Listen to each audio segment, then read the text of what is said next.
A shadow fell across her. At first she thought it was simply a cloud, but it was too hard-edged. She looked up and saw a black bulk, blunt at one end, pointed at the other. It seemed to be a large boat. There was, she recalled, a narrow passage into Pirate Cove through the treacherous reef.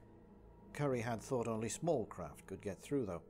But obviously someone had decided to risk it in a ship maybe 100 feet long, or more. Keri frowned inside her mask.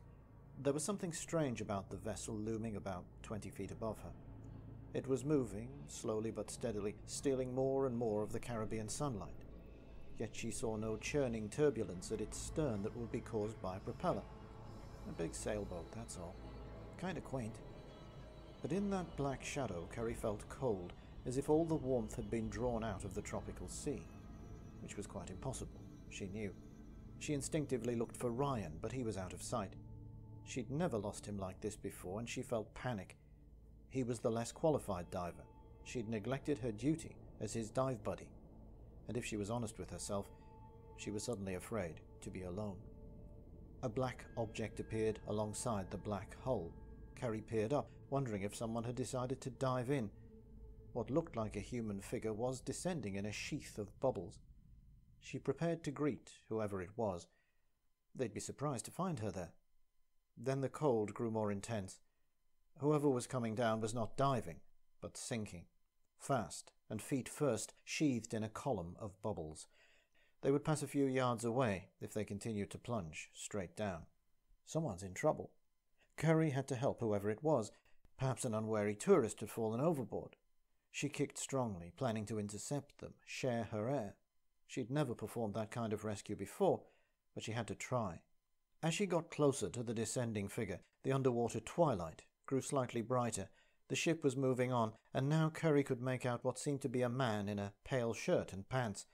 He was leaving a trail of black fluid that swirled amid the dwindling column of air bubbles. She was only a few feet away now, her momentum falling, her hands outstretched towards the man. But she couldn't process what she was seeing, and suddenly forgot about any kind of rescue. The man was wrapped in chains. His throat had been cut wide open. Blood still gushed from the wound as he plummeted past her. As his face came level with Keri's, his eyes opened. His mouth screamed silently. Air bubbles flooded out, mingling with the dying man's blood. She screamed, thrashed wildly, tried to kick away from the horrific sight. She lost track of time, spluttered and gasped as her mask came partly loose. Then arms wrapped around her and she flailed in panic. It took several long seconds for her to see Ryan's face, his eyes wide. She gestured at the surface and kicked upwards, obsessed now with reaching the air and sunlight. Ryan tried to hold her back, but she shoved him away, kicked again, desperate to reach light and air and sanity. She was almost at the surface when she got control of herself again and understood the risk she was taking. But now Keri knew it was already far too late.